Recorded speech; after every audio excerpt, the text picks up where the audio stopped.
यह छठा वीडियो गीता का है और इसमें हम स्थित प्रज्ञ जो कर्मयोग का हिस्सा है उस पर बातचीत करेंगे। आप लोग इसको देखकर अपनी प्रतिक्रिया देंगे। कर्मयोग के प्रथम भाग में हमने देखा कि कर्मण्येवाधिकारस्ते मा फलेषु कदाचन, जो दूसरे अध्याय का 47वां श्लोक है, इसका विवरण दिया गया। उसके बाद समत्वम योग उच्यते, योग को परिभाषित किया गया और ये बताया गया कि कर्मयोगी होकर स्वधर्म का पालन करना चाहिए। तो प्रश्न आया था, स्वाभाविक प्रश्न आया था कि कर्मयोगी का कैसे परिभाषित किया जा सकता है, कर्मयोगी कौन कहलाएगा। तो भगवान कृष्ण ने कहा था कि जो स्थिर बुद्धि वाला होगा, स्थिति प्रज्ञ जो पुरुष होगा और अपने स्वधर्म को करेगा, वो कर्मयोगी होगा। तो आज के प्रकरण में हम इसी विषय पर बात करेंगे कि स्थिति प्रज्ञ क्या है। जो 54वें श्लोक में, दूसरे अध्याय के 54वें श्लोक से लेकर 72वें श्लोक, माने इस अध्याय के अंतिम श्लोक तक, जिसका विवरण भगवान कृष्ण जो है अर्जुन के माध्यम को हम लोगों को बताया है। स्थिति प्रज्ञ पुरुष क्या है, किसको स्थिति प्रज्ञ कहा जाएगा। तो 54वें प्रश्न श्लोक जो है, उसमें भगवान कृष्ण के सामने अर्जुन 4 प्रश्न करता है, जो स्वाभाविक है। यदि ये कहा जाए कि कर्मयोगी तभी कहलाएगा जब वह स्थिति प्रज्ञ होगा, तो स्वाभाविक है ये जानना कि कर्मयोगी का क्या लक्षण है। तो अर्जुन भगवान से इस श्लोक में यही पूछते हैं कि भगवान हमें ये बताइए कि कर्मयोगी का क्या, यह जो स्थिति प्रज्ञ पुरुष जो कर्मयोगी है, इसका क्या लक्षण है और ये कैसे बोलता है, कैसे बैठता है और कैसे चलता है। कैसे हम समझेंगे कि ये पुरुष जो है कर्मयोगी है और स्थिति प्रज्ञ है। तो भगवान कृष्ण कहते हैं कि अर्जुन, तुम्हें मैं स्थिति प्रज्ञ के बारे में विस्तार से बताऊंगा। तो हम लोग इस प्रकरण में स्थिति प्रज्ञ के बारे में समझने का कोशिश करेंगे। स्थिति प्रज्ञ में कुछ प्रचलित शब्दों या कुछ ऐसे भी शब्द हैं जिसका साधारण मकसद हमें जानना चाहिए। जब तक हम उन शब्दों का अर्थ नहीं समझेंगे, उस शब्द का क्या मतलब है, क्यों ऐसा कहा गया है, ये जब तक नहीं समझा जाएगा तब तक शायद उनके जो ज्ञान है स्थिति प्रज्ञ के बारे में, उसको हम बेहतर ढंग से नहीं समझ पाएंगे। तो इसमें सबसे पहले स्थिति प्रज्ञ। स्थिति प्रज्ञ क्या है? स्थित प्रज्ञ का मतलब जिसकी बुद्धि स्थिर हो, जो एक बार अच्छी तरह से निर्णय ले ले, उस निर्णय को कार्यान्वित करने के लिए कृत संकल्प हो, दृढ़ प्रतिज्ञ हो, वैसे बुद्धि वाला लोग स्थिर बुद्धि का कहा जाएगा। बुद्धि 3 प्रकार का है। एक तो स्वबुद्धि, जो अपने बारे में, आत्मचिंतन करने के बारे में, अपने व्यक्तित्व के बारे में जो निर्णय लेता है, जिस बुद्धि का प्रयोग करता है, वो स्वबुद्धि होगा। एक समष्टि बुद्धि, जो संसार के बारे में, इसके विविधताओं के बारे में जानने की कोशिश करता है, वो समष्टि बुद्धि हुई।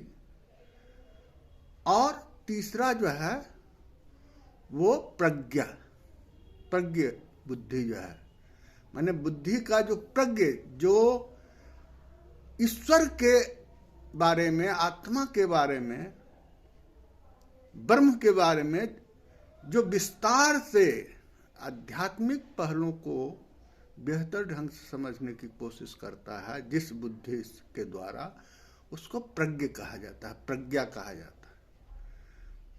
ज्ञान, जो रियल ज्ञान, आध्यात्मिक ज्ञान हासिल करने की जो क्षमता है, उस बुद्धि को प्रज्ञ।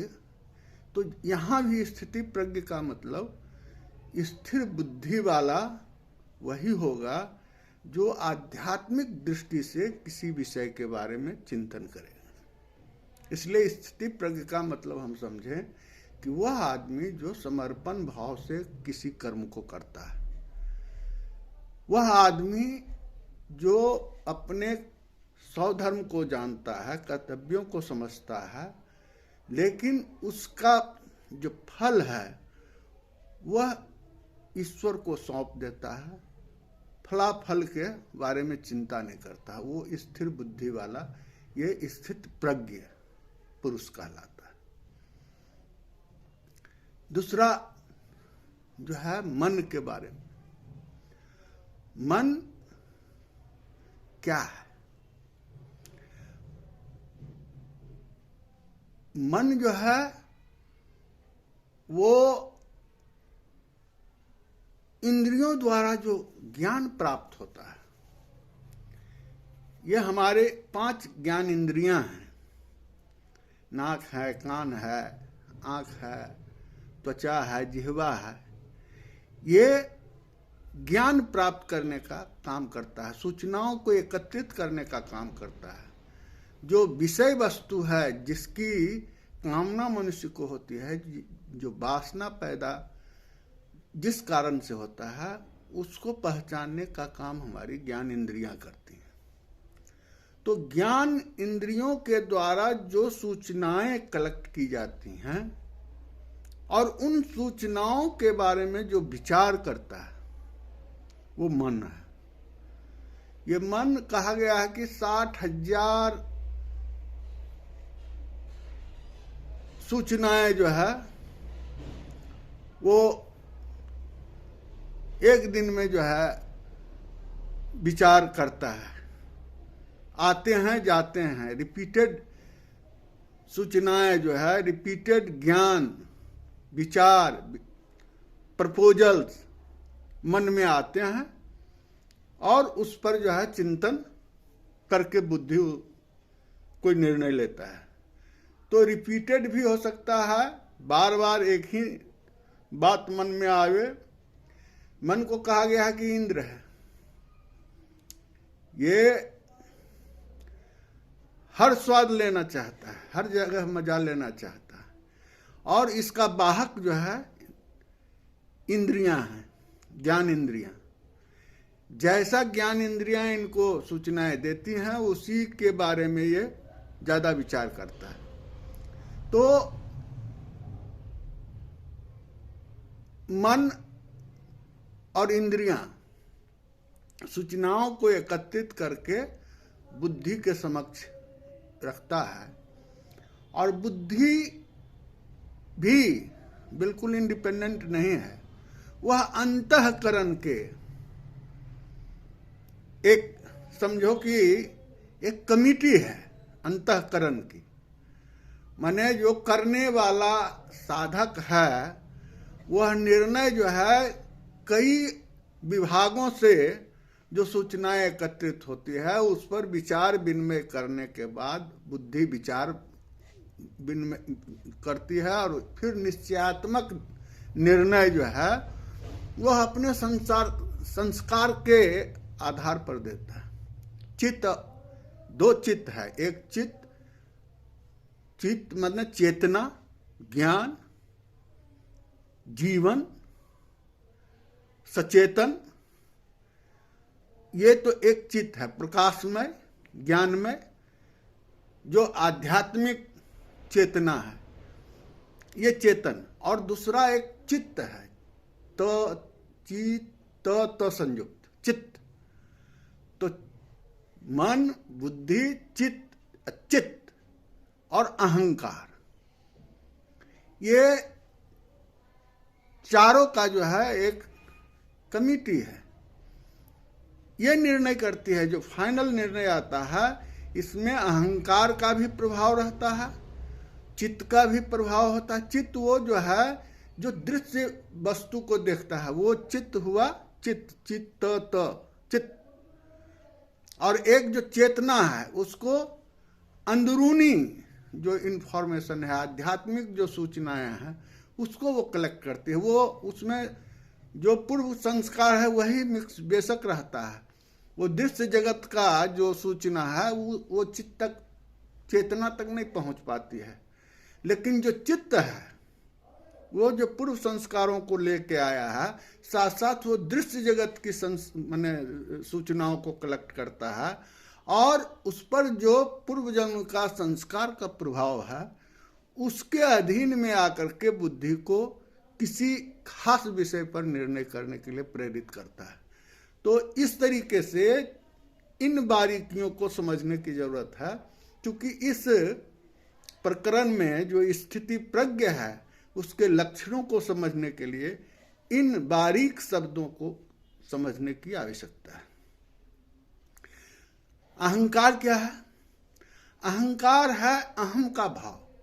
अहम का भाव मतलब अभिमान नहीं, ईगो नहीं। ये अहम जो है प्रकृति से आया है, जो त्रिगुणात्मक है, सत्व रज तम, ये तीनों से युक्त है।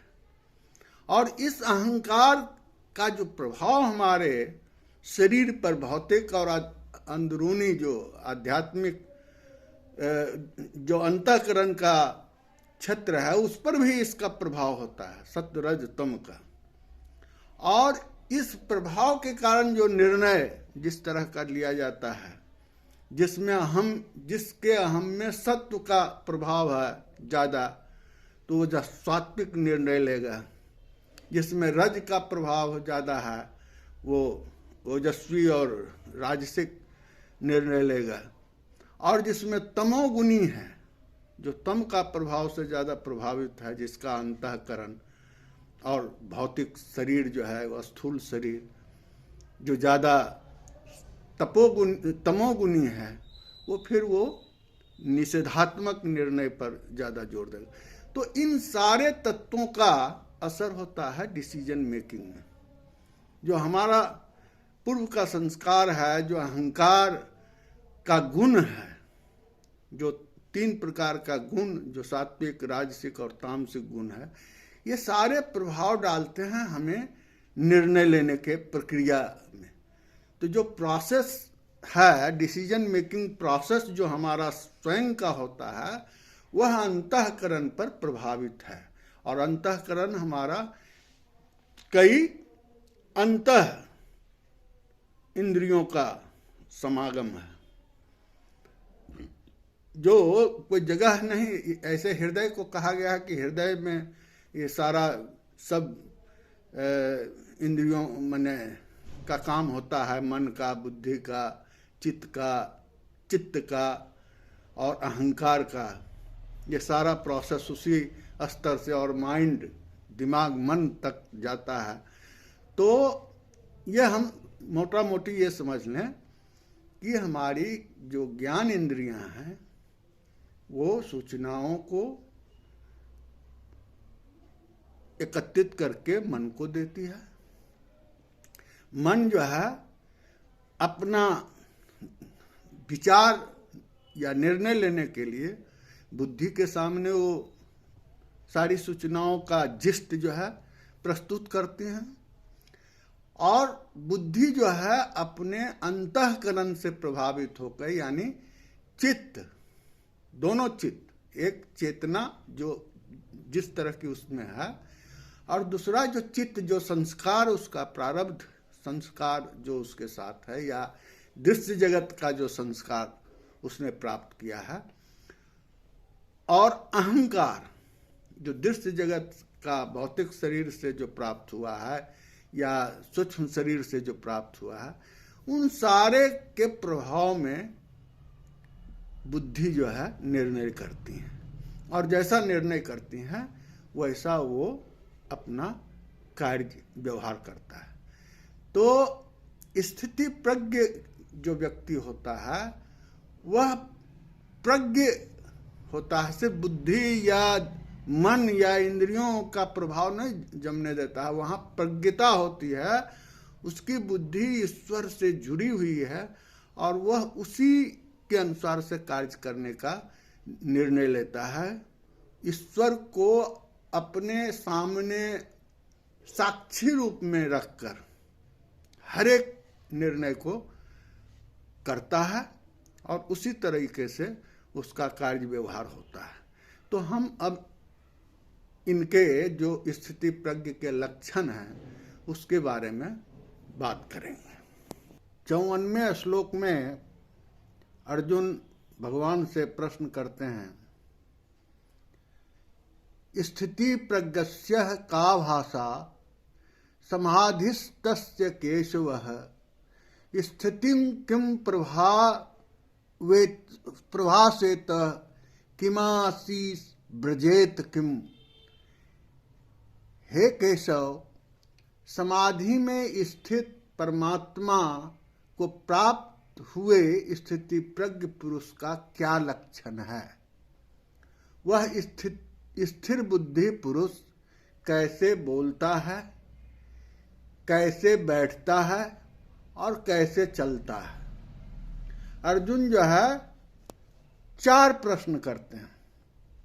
कैसे चलता है, कैसे बोलता है, कैसे बैठता है और कैसे, इसका क्या लक्षण है? ये 4 प्रश्न जो है अर्जुन से भगवान से करता है, और भगवान जो है इन 4 प्रश्नों का पहले उत्तर देते हैं। कहते हैं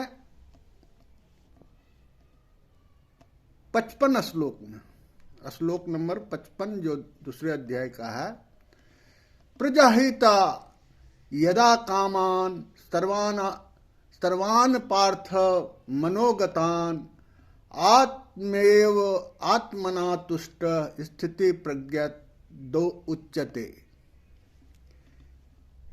हे अर्जुन, जिस काल में यह पुरुष मन में स्थित संपूर्ण कामनाओं का भली भांति त्याग देता है और आत्मा से आत्मा में ही संतुष्ट रहता है, वह काल, वह स्थिति प्रज्ञ का कहा जाता है। भगवान स्पष्ट करते हैं कि जो स्थिति प्रज्ञ का प्राप्त पुरुष होगा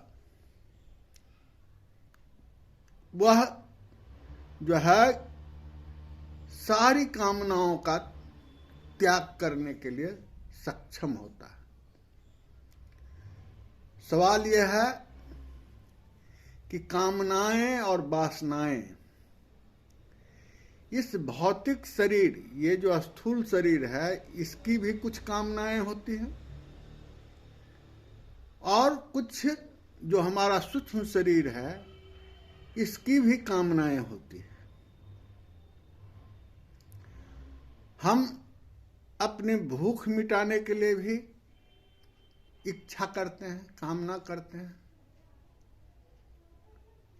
और इंद्रिय सुख के लिए भी मन जो है कुछ कामनाएं करती हैं, कुछ वासनाएं होती हैं। और इन संपूर्ण वासनाओं का त्याग कर देना, क्या ये व्यवहारिक जगत में संभव है? ये एक जटिल प्रश्न है। सिर्फ भगवान ने कहा है इसलिए हम इसको मान लें, इसको हमें बहुत ही बारीकी से समझने की आवश्यकता है, क्योंकि कामनाओं का त्याग कोई साधारण पुरुष तो कर नहीं सकता,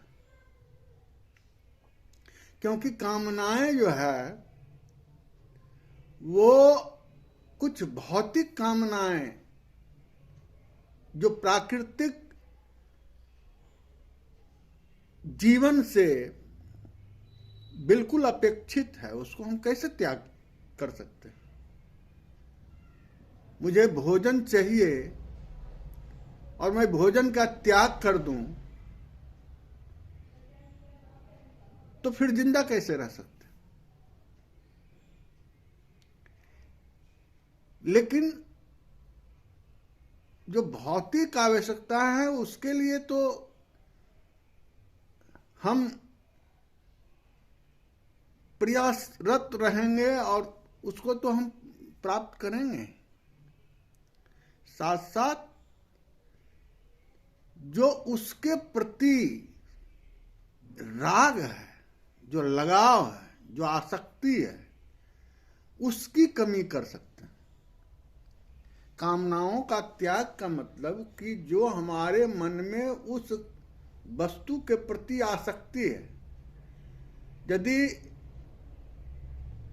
मुझे चावल दाल खाना और चावल दाल मिलेगा तभी हम अपना भूख मिटाएंगे, ऐसी कामना है, ऐसी तृष्णा है, ऐसी आसक्ति है उस चावल दाल के साथ, उस भौतिक वस्तु जो शरीर के लिए आवश्यक जरूर है, लेकिन खास उसी चीज को हमको प्राप्त करना है। इसकी जो आसक्ति है उस विषय वस्तु के प्रति कि वो नहीं मिलेगा तो मैं नहीं खाना खाऊंगा, तो वो आसक्ति जो है उसका त्याग करने की क्षमता, ये कहने का तात्पर्य है। बिल्कुल कामनाओं का त्याग तो असंभव है, लेकिन कामनाओं के प्रति आसक्त होना, चलो मुझे दाल भात खाने से भूख मिटती है और वो हमको आवश्यक है, लेकिन यदि वो नहीं मिल रहा है और रोटी मिल रहा है, कोई फल मिल रहा है, कोई और वस्तुएं खाने का मिल रहा है और हम उसको न खा के हम इस आसक्ति में रहें कि नहीं मुझे वही चाहिए, उसके बिना में हमारा पेट नहीं भरेगा और हम संतुष्ट नहीं होंगे, तो इसका त्याग कृष्ण का कहने का मतलब है कि जो मिनिमम आवश्यकता है उसको तो पूरा करना भौतिक आवश्यकता है, उसको तो आप रोक ही नहीं सकते, वो तो प्राकृतिक जरूरत है जिसके बिना तो शरीर चल ही नहीं सकता है। लेकिन यदि कोई ऐसा विलासी व्यक्ति हो, कोई ऐसा कामुक व्यक्ति हो जिसकी कामना बिल्कुल स्थिर हो कि नहीं हमको इस पार्टिकुलर वस्तु के साथ अटैचमेंट है और उसी को हमको लेना है, तो ऐसे लक्षण वाले जो है वो स्थिति प्रज्ञ के नहीं होंगे। वो व्यक्ति जो वस्तुओं के भोग्य वस्तुओं के प्रति जिसमें विकल्प हो, जिसमें त्याग का भाव हो, जो उसके बगैर भी सर्वाइवल रहने की क्षमता अपने आप में पैदा कर सकता हो, उसका त्याग।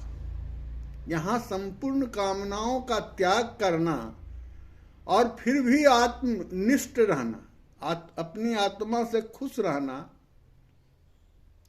ये शायद व्यवहारिक नहीं प्रतीत होता हो, लेकिन यहाँ इसका सेंस ये नहीं कि बिल्कुल हम वासना को त्याग दें, कामना को छोड़ दें। यहाँ सेंस यही है कि हम उसका विकल्प से भी तुष्ट हो जाएं। चलो ये चीज नहीं मिला, हमें ये चीज मिलता है और हम इससे खुश रहेंगे, ये भी हमारे लिए उतने ही आवश्यक है और उसको हम इससे अपनी आवश्यकता को पूरा कर सकते हैं। तो कहने का मतलब है भगवान कृष्ण का कि ये स्थिति प्रज्ञ पुरुष का लक्षण है, और लक्षण ये है कि यदि उसकी कामनाएं त्याग करने की क्षमता उसमें है, वो एक चीज से नहीं दूसरे चीज से भी विकल्प ढूंढ करके अपनी आवश्यकता, जो मिनिमम आवश्यकता है उसकी पूर्ति के लिए वो विकल्प को ढूंढता है, तो वो त्यागी ही कहा जाएगा, स्थिति प्रज्ञ ही कहा जाएगा। उसको स्थिति प्रज्ञ पुरुष मानना चाहिए। फिर उन्होंने 56वें श्लोक में कहते हैं, दुखेषु उद्विग्न मनः सुखेषु विगत अस्पृह वीतराग भय क्रोध स्थिति मुनि रुच्यते। दुखों की प्राप्ति होने पर जिसके मन में उद्वेग नहीं होता और सुखों की प्राप्ति में सर्वथा निपृह है, तथा जिसके राग भय और क्रोध नष्ट हो गए हों, ऐसा मुनि स्थिर बुद्धि वाला कहा जाएगा। जो भगवान दूसरा लक्षण इसका बताते हैं कि कैसे भासता है, कैसे बोलता है, इसकी भाषा क्या है, तो वो कहते हैं कि यदि किसी भी प्रकार का उस स्थिति प्रज्ञ पुरुष के ऊपर विपत्ति आ जाए, दुख आ जाए, और वह विचलित नहीं होता, उसका मन उद्विग्न नहीं हो पाता, मन को इतना वो नियंत्रित किए हुआ है कि उसमें उद्विग्नता नहीं आती, और यदि उसके अपार सुख की भी प्राप्ति हो जाए तब भी उसके प्रति वो जो है निःस्पृह है, अनअटैच्ड है, उसके प्रति उसकी बहुत ज्यादा उत्साह और बहुत ज्यादा हर्ष उसको नहीं उत्पन्न होता है, बहुत ज्यादा उद्गार व्यक्त नहीं करता है सुख की प्राप्ति पर। और दुख की प्राप्ति में चाहे भौतिक सुख दुख हो, दैहिक हो, दैविक हो, तीनों प्रकार का दुख यदि मिलता है फिर भी वो अस्टेबल है, दृढ़ है, उद्विग्न नहीं होता है, बेचैन परेशान नहीं होता है, और सुख में ज्यादा जो है भाव विह्वल नहीं होता है, तो वो व्यक्ति जो है स्थिर बुद्धि वाला कहा जाएगा। वह ऐसा मुनि जो स्थिर बुद्धि वाला है। हरिश्चंद्र की कथा हम सब जानते हैं। हरिश्चंद्र ऐसा मुनि था जो परिस्थिति बस जाकर के घाट पर शवों की देख रेख और श्मशान में कफन वसूलने का काम कर रहा है, परिस्थिति बस। चूंकि पुराने जमाने में ये भगवान भी जो देवता भी होता था, वो मुनि को जो संत महात्मा पृथ्वी पर भी जो मनुष्य मुनि के रूप में सिद्ध पुरुष होते थे, उनसे उनको बेचैनी होती थी और उनकी परीक्षा होती थी। तो भगवान नहीं बल्कि देवता जो स्वर्ग में देख रहे थे, वो उसको इंद्र से माने हरिश्चंद्र से जलन हुआ और उनकी परीक्षा के लिए जो है उनके साथ राज और सारा धन लेने के बाद जो है उनको ऐसी नौबत आई कि दक्षिणा देने के लिए उनको श्मशान में नौकरी करनी पड़ी कफन वसूलने के लिए। और ऐसी परिस्थिति एक राजा की आई जब उसका पुत्र जो बालक है सर्प काटने से मृत्यु होती है और उसकी पत्नी रोती हुई, उसके पास भी कुछ नहीं, वो भी किसी ब्राह्मण के यहाँ चाकरी करती थी, और जब उसका बेटा मर गया सांप काटने से तो उसको लेकर के श्मशान में आती हैं और हरिश्चंद्र के सामने दुखों का पहाड़ है दोनों के सामने, लेकिन कर्तव्यों पर अडिग हैं हरिश्चंद्र और कहते हैं कि नहीं, बेशक इतना बड़ा दुख है, जो कफन है वो तो तुम दो। और फिर जो है वो अपना आंचल फाड़ के कफन के रूप में उसकी पत्नी अपने पति को अपने बेटे का कफन देती है। और इस दुख और दर्द को भी बिल्कुल एज इट इज साधारण ढंग से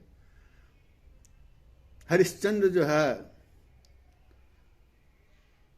अपने मन को स्थिर करके अपने कर्तव्यों का निर्वहन करते हैं।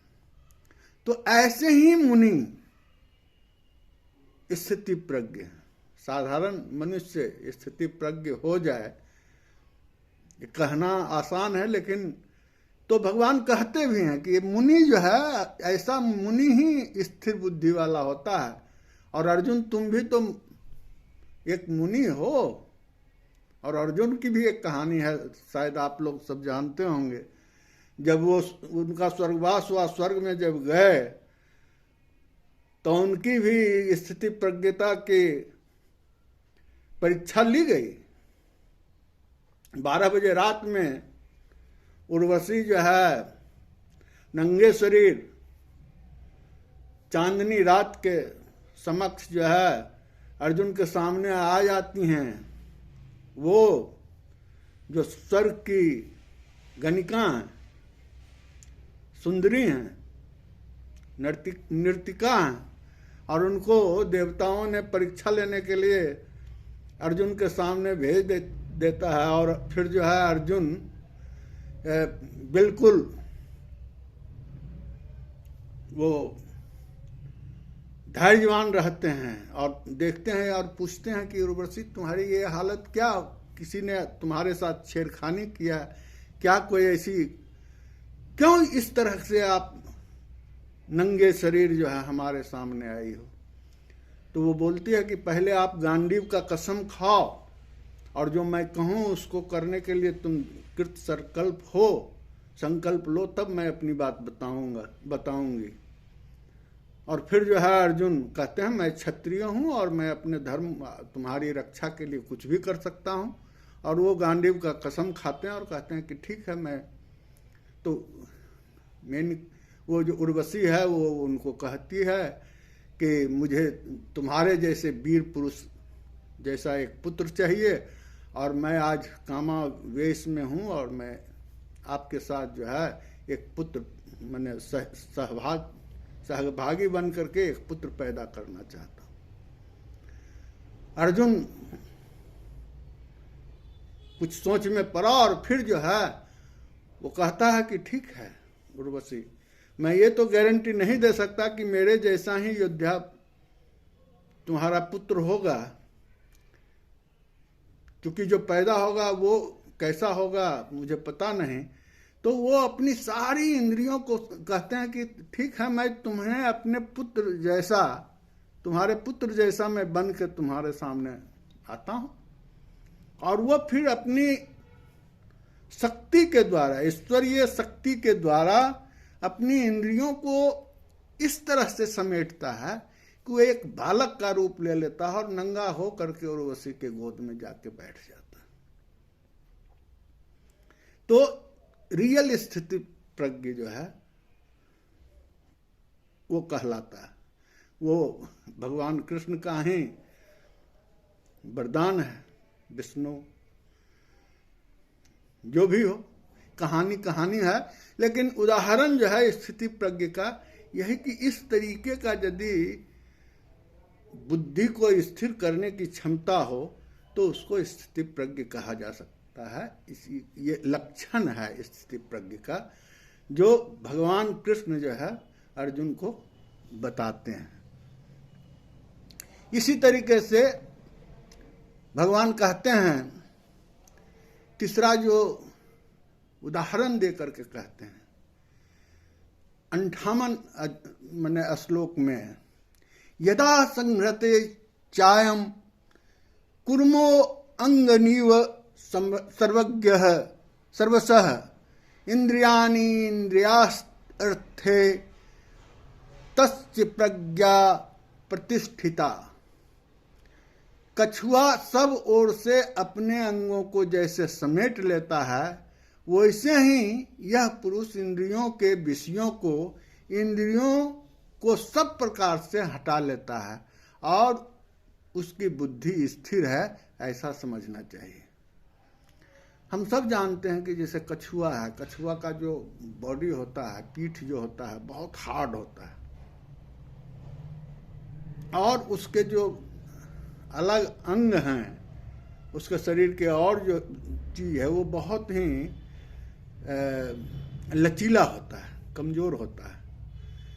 तो वो जब कछुआ ये सोचता है कि हमारे ऊपर कोई आक्रमण कर रहा है या कोई विपत्ति है, तो वो अपने सारे अंगों को समेट करके जो उसका हार्ड बॉडी है उसके अंदर वो ले लेता है।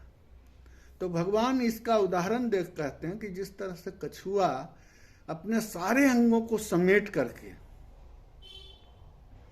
उसकी रक्षा करते हैं, उसी तरह से जो स्थिति प्रज्ञ पुरुष है वह अपनी इंद्रियों को उसी तरह से कंट्रोल कर सकता है। उसको यदि अपने इंद्रियों को, मन को यदि इंद्रियों के ऊपर पूरी तरह से नियंत्रण करने की क्षमता हो तो वो जो है उस तरीके से कर सकता है।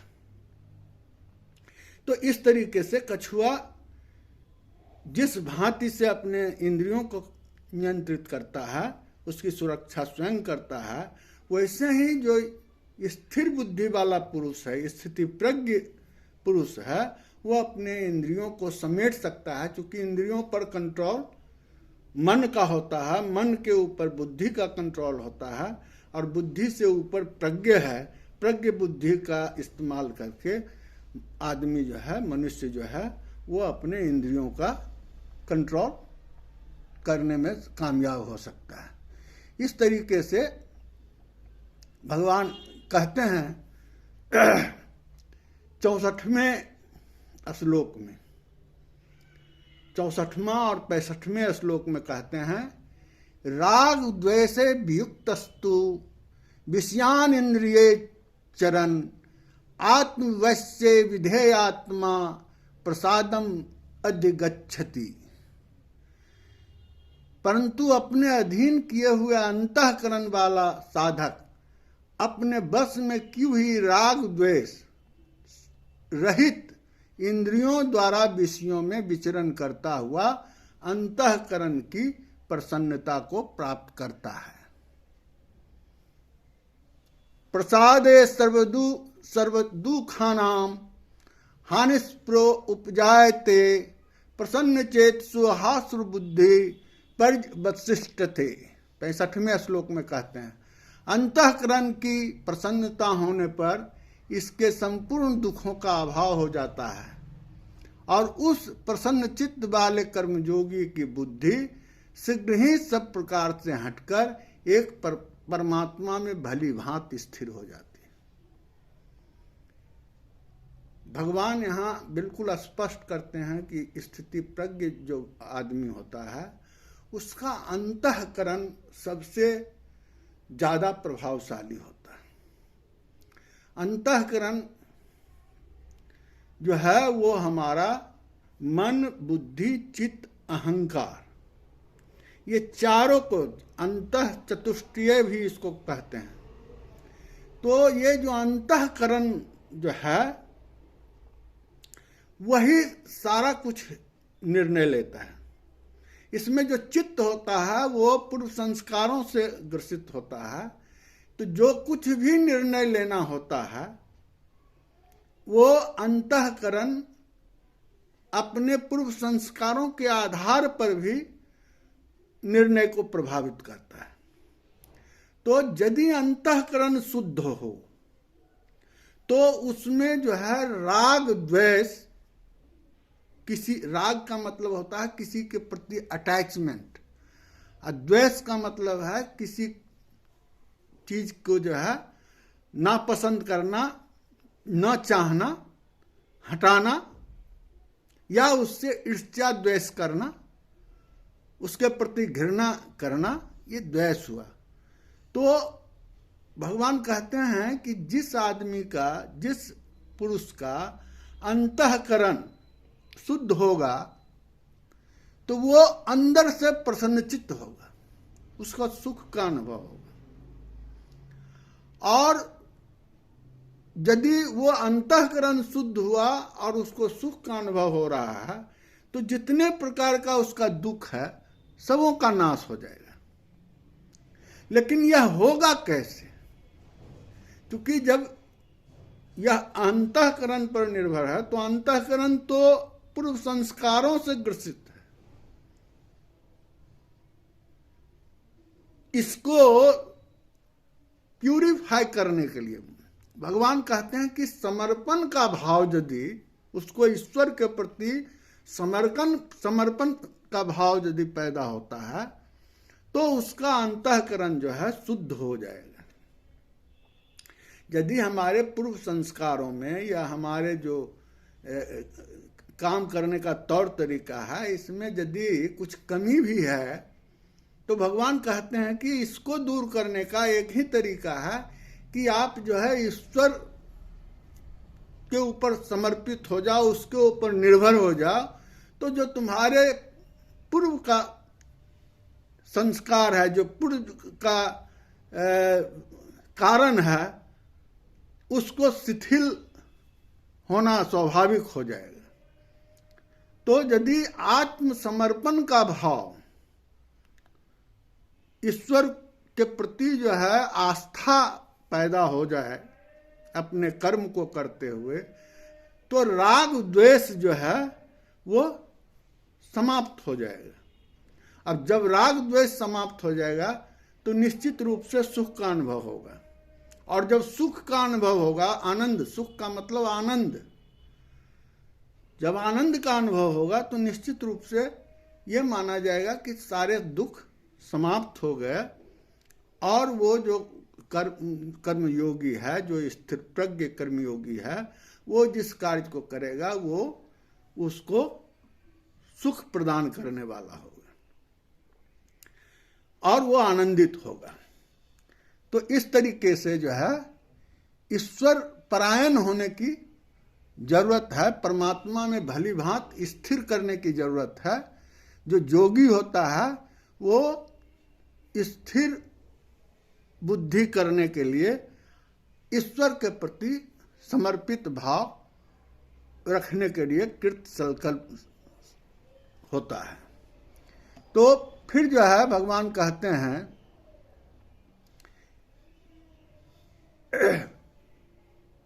एक मनोवैज्ञानिक दृष्टिकोण लेते हुए कि ये जो है राग द्वेष कैसे पैदा होता है, कैसे आदमी जो है इसमें उसका जो इंद्रियां हैं वो क्यों जो है ये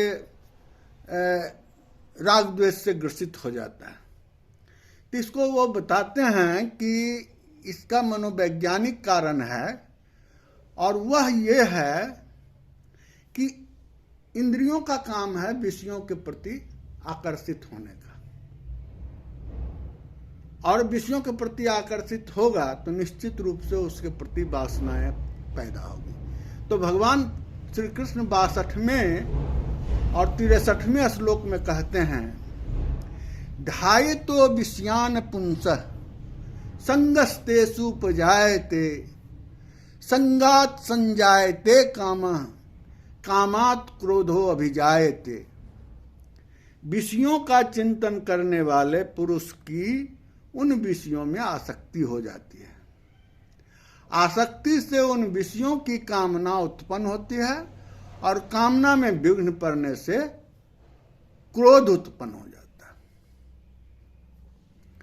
क्रोधाद भवति सम्मोह, सम्मोहात् स्मृति विभ्रम, स्मृति भ्रंशादि बुद्धिनाशो, बुद्धिनाशात् प्रणश्यति। क्रोध से अत्यंत मूढ़ भाव उत्पन्न हो जाता है। मूढ़ भाव से स्मृति विभ्रम हो जाती है और स्मृति के भ्रम होने से, स्मृति में भ्रम हो जाने से बुद्धि अर्थात ज्ञान शक्ति का नाश हो जाता है और बुद्धि का नाश हो जाने से वह पुरुष अपनी स्थिति से गिर जाता है। ये बहुत बड़ा साइकोलॉजी है। ये हमारे कोई डॉक्टर या कोई ऑर्डिनरी आदमी नहीं समझ सकता है और वो नहीं बताएगा कि आपके अंदर जो राग द्वेष है वो किस कारण से। लेकिन आज से हजारों साल पहले हमारे ऋषि मुनि श्रीमद् भागवत गीता के माध्यम से इस रहस्य को बताते हैं कि जब हम विषयों के प्रति ध्यान देते हैं, क्योंकि ज्ञान इंद्रियां जितनी हैं वो जो अपना अपना काम करती हैं, खाने, जीभ का जो है स्वाद, आंख से देखना, अच्छी अच्छी चीज देखना, कान से अच्छी बातों को सुनना, बुरी बात भी सुनते हैं। जिसकी जैसी भावना, जिसका जैसा संस्कार, जिसके जैसा गुण, जो प्राकृतिक गुण है सत्व रज तम, उसके अनुसार जिसका जो पूर्व संस्कार बन के आया है। तो मतलब जो अंतःकरण का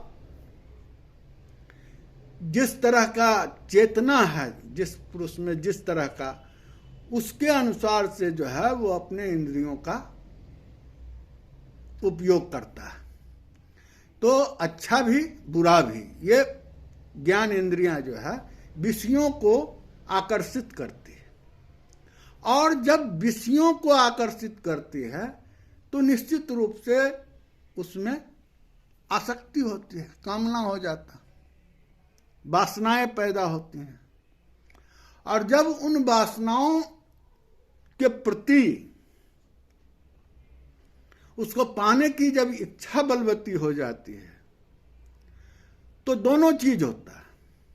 यदि वो प्राप्त हो जाए तो राग होता है, उसके साथ लगाव हो जाता है और यदि वो प्राप्त नहीं होता है तो द्वेष होता है। और यदि राग और द्वेष को कुछ भी हो, राग है जिससे ज्यादा लगाव है, उसकी सुरक्षा के लिए प्रयास करना होगा और सुरक्षित न रहा तो क्रोध आएगा। द्वेष के कारण भी क्रोध आता है। तो जिस चीज के प्रति राग और द्वेष होगा, स्वाभाविक रूप से उसकी प्राप्ति न हो या उसकी सुरक्षा न कर सकें, उसके लिए क्रोध पैदा होगा। और क्रोध यदि पैदा होता है तो मूढ़ भाव आ जाता है, मूढ़ता आती है, सम्मोह हो जाता है, ललक हो जाती है, किसी तरह से उसको अपने कब्जे में रखने का, संभाल के रखें या जैसे भी इसको कोई छीने नहीं, मूढ़ स्वभाव होता है। और जब मूढ़ता आती है तो हमारा स्मृति, जो रिमेम्बरिंग पावर है, वो कम हो जाता है, घट जाता है।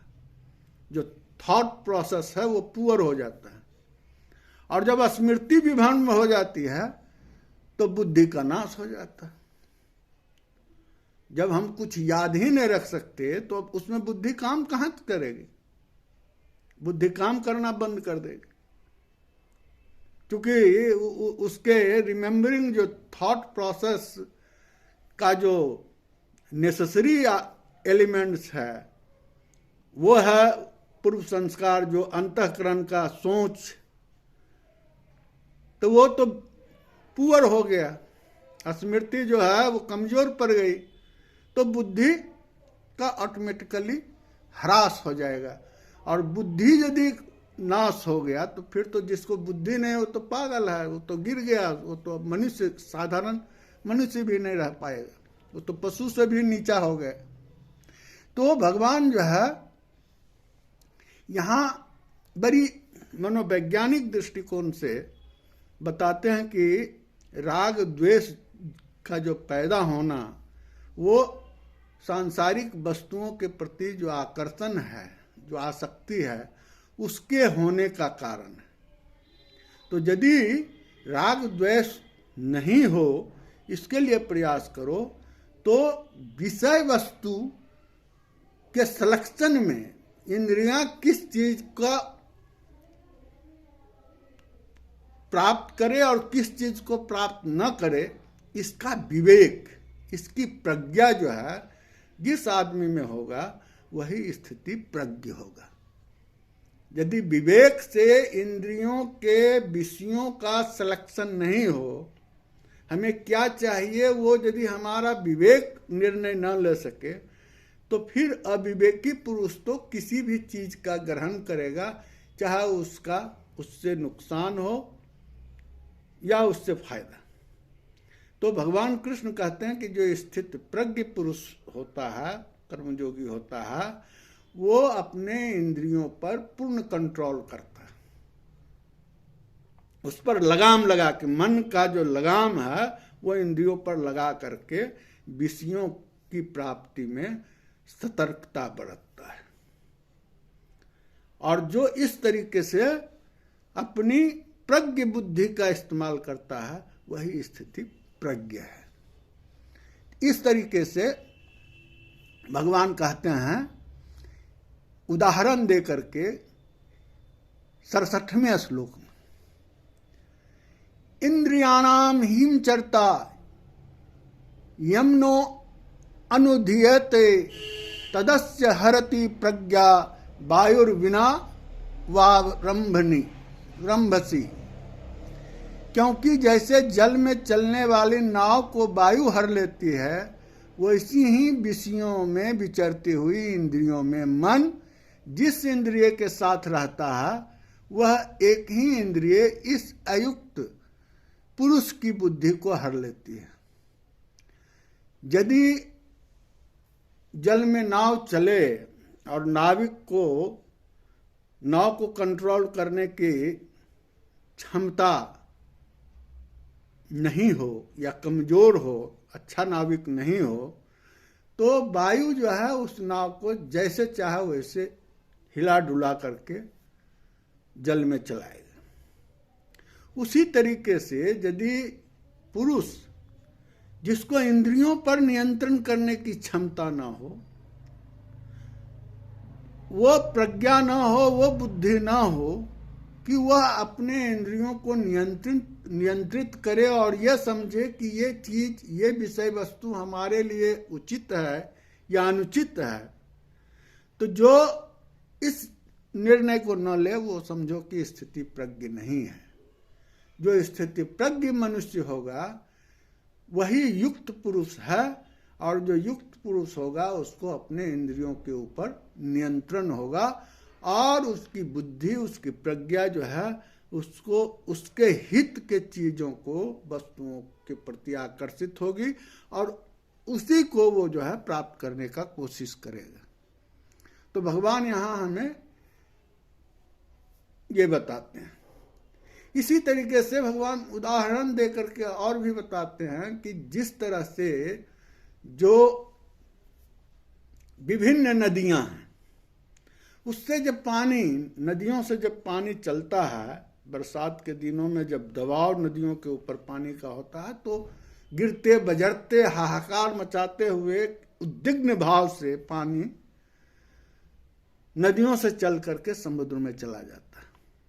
लेकिन समुद्र जो है उसमें हजारों नदियों का जल आने के बावजूद भी उसकी स्थिति यथा स्थिति रहती है, उसमें कोई ज़्यादा रद्दो बदल नहीं होता, उसमें कोई बेचैनी नहीं होती।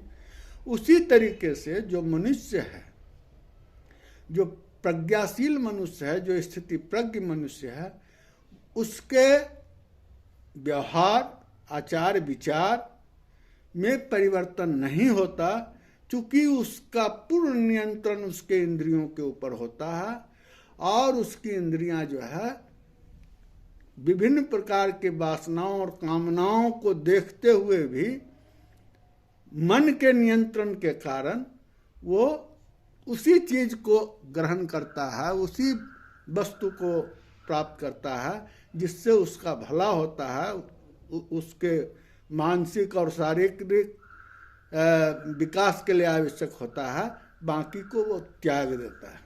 तो इस तरीके से भगवान इसको जो है 72वें श्लोक तक ज्ञान दिए हैं और बताया है कि मनुष्य जो है संपूर्ण प्राणियों के लिए जो रात्रि के समान होता है, वो जो ज्ञानवान पुरुष है उस रात्रि में जोगी की तरह जागता है, और जो सांसारिक सुख की प्राप्ति में जिस समय लोग परेशान होता है, उस समय जो मुनि लोग होते हैं वो सोया हुआ रहता है, उसको कोई परवाह नहीं होता है, किसी चीज को प्राप्त करने की इच्छा नहीं होती।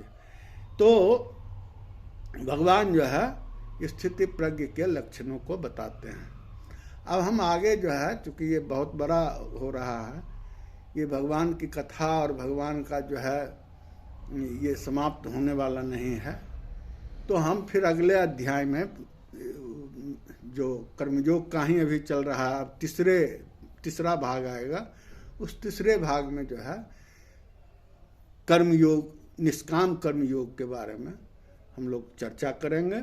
और इसी तरीके से जो अगला अध्याय 3 और 4 लगभग 5 तक ये हमारा कर्मयोग का ही विषय है, क्योंकि कर्मयोग ही गीता का सबसे महत्वपूर्ण विषय है।